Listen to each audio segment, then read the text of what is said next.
दोस्तों नमस्कार। मैं एक बार फिर आपका स्वागत करता हूं राम शर्मा कापरेन मयूर टाइम्स के चैनल और प्लेटफॉर्म पर।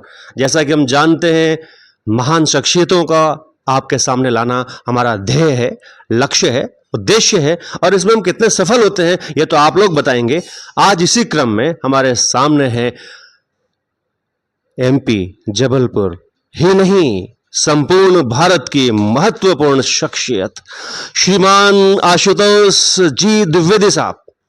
जैसा कि इनका नाम है आशुतोष जी, पहले तो मैं आपका स्वागत करता हूं सर। नमस्कार जी, इनके चेहरे पर जो तोष देख रहे हैं आप, जो प्रसन्नता देख रहे हैं, जो खुशी देख रहे हैं, ये इनकी रचनाशीलता के परिणाम स्वरूप उभर के आई है।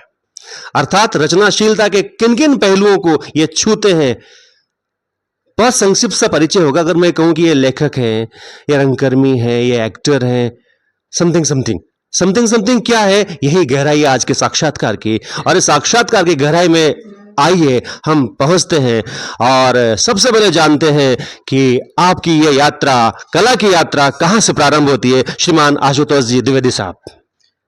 मेरी कला की यात्रा प्रारंभ होती है जब मैं जन्म लेने वाला था, तब से। जी, जिस तरह से अभिमन्यु को चक्रव्यूह का ज्ञान मिला था, कुछ इस तरह से ही मेरी माता जी हिंदी पढ़ाती थी।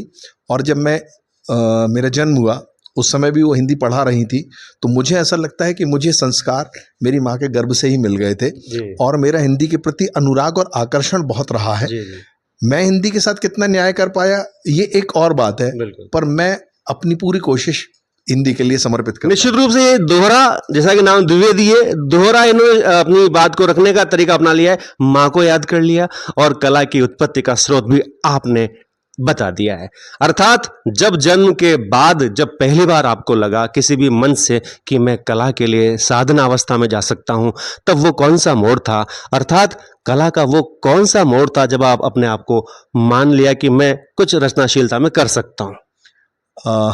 आदरणीय निर्मोही जी का शहर है कोटा, तो मैं ये बताना चाहता हूँ कि जबलपुर बड़ी जरखेज ज़मीन है। ओशो वहाँ से हुए हैं, महर्षि महेश योगी यहाँ से हुए हैं, मगर महत्वपूर्ण साहित्यकार हरिशंकर परसाई, रामानुजलाल श्रीवास्तव, ऊंट, ज्ञानरंजन जी, ये सब वहाँ से थे।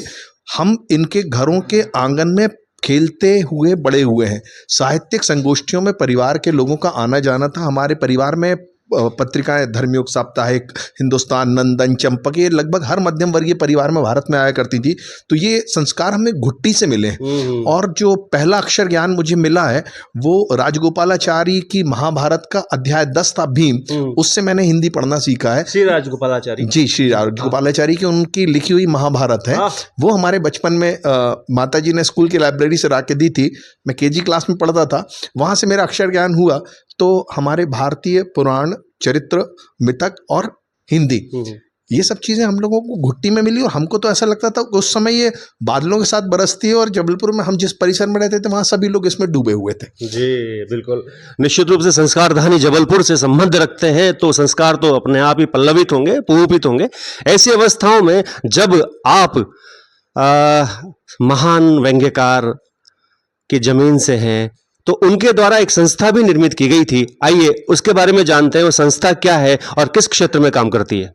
विनोबा भावे जी जबलपुर आए थे, उन्होंने इसे संस्कारधानी कहा था जब भूदान आंदोलन के समय में आए थे। मगर 61 में एक बहुत ही दुर्भाग्यपूर्ण घटना में एक बहुत बड़ा सांप्रदायिक दंगा हुआ था, और उस समय में ये फैक्ट चेक जैसी कोई चीज़ें नहीं थी और अफवाहें बहुत फैल रही थी। तो शहर के सुधी गणमान्य साहित्यकारों ने, रचना धर्मियों ने तय किया कि चौराहे पर, गलियों में, अलग अलग मोहल्लों में इकट्ठे होंगे और जितनी भी ये गलत उल्टी सीधी अफवाहें आ रही हैं उन तथ्यों को फैक्ट चेक करेंगे और उसकी विवेचना करेंगे। और वो जो शोध का, विचार का एक मंच बना, वो विवेचना कहलाया। 1974 में अलखनंदन नाम का एक युवक आता है बिहार से, उन्होंने कहा कि इसमें वो जुड़े और उन्होंने कहा इसमें हम नाटकों का आयाम जोड़ देते हैं। तो जैसे हम लोग नाम से 1975 में, 50 साल पहले, इसमें नाटक का आयाम जुड़ा जो अनवरत तब से चालू है। 1979 में वे रंगमंडल भोपाल में चले गए, तो एक युवा निर्देशक अरुण पांडे आए और तब से उन्हीं के निर्देशन में विवेचना उत्तरोत्तर प्रगति करती चली गई है। इसके हजारों नाटक हुए हैं, इसके 1.5 से 2,000 शिष्य पैदा हो चुके हैं जो भारत के और विदेशों में लगभग नाटकों में, फिल्मों में, हर जगह पर लगातार काम कर रहे हैं। ये विवेचना का सफर है। जी जी। विवेचना ने निश्चित रूप से राष्ट्रीय नहीं अंतर्राष्ट्रीय पहलू भी छुए हैं, लेकिन एक चिंता का सवाल जो अक्सर हम रंगकर्मियों को खाए जा रहा है, समकालीन नाटकों की दिशा और दशा क्या है, आइए जानते हैं आशुतोष जी से, क्योंकि ये चिंता सभी रंगकर्मियों की है। आखिरकार समकालीन नाटक क्या संघर्ष कर रहा है? मैं अभी मुंबई मेरा काफ़ी आना जाना हो रहा है। मुंबई का जो व्यावसायिक रंगमंच है, उन्होंने मुझे संपर्क किया और कुछ नाटक मैंने उनके लिए लिखे और लगातार लिख रहा हूँ।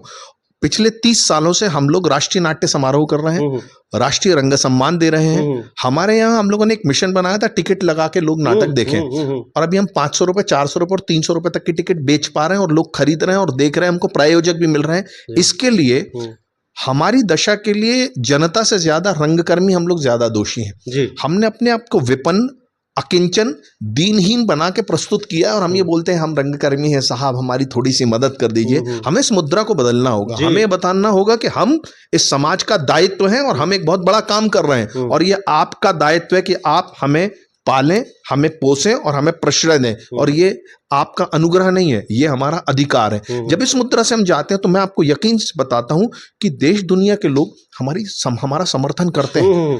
20 नहीं चाहिए, हमको 2 लोग कायदे के मिल जाएं तो काम होता है। और हम ये इस मामले में ये देख रहे हैं कि हमारे जबलपुर शहर में, मध्य प्रदेश में रंगकर्म काफी अच्छी दिशा की तरफ बढ़ रहा है। बहुत सारे नए लोग आ रहे हैं। हमारे एमपीएचडी के कई स्टूडेंट ऐसे हैं जो 40 से 50 हजार रुपया महीना केवल रंगकर्म करके कमा रहे हैं। अच्छा, ये आजकल नया प्लेटफॉर्म बुक माई शो, ये भी कुछ इस प्रकार से रंगकर्म की दिशा में हेल्प करता है?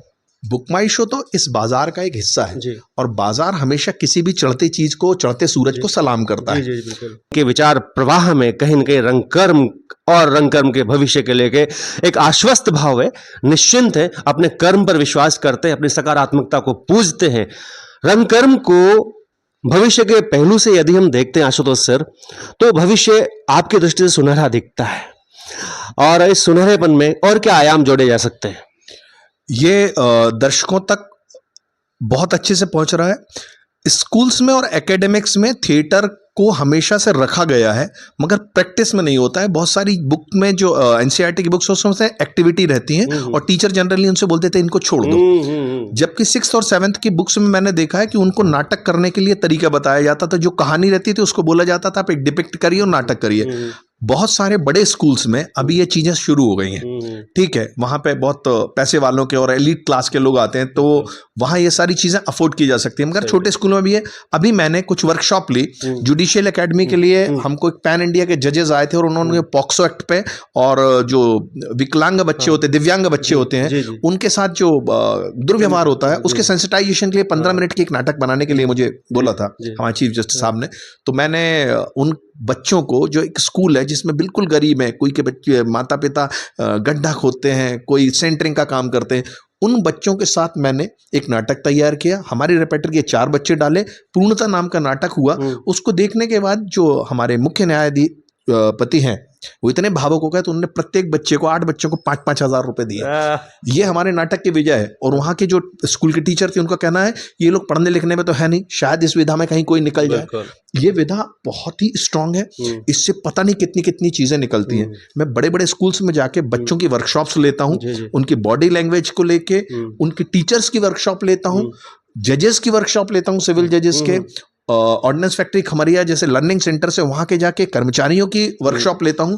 थिएटर आपके व्यक्तित्व को, आपके जीवनचर्या को, आपके व्यावसायिक जगत में परफॉर्मेंस को, सब में बहुत काम करता है। जिंदगी ऐसे जियो जैसे नाटक कर रहे हो, और नाटक ऐसे करो जैसे जिंदगी जी रहे हो। क्या बात है।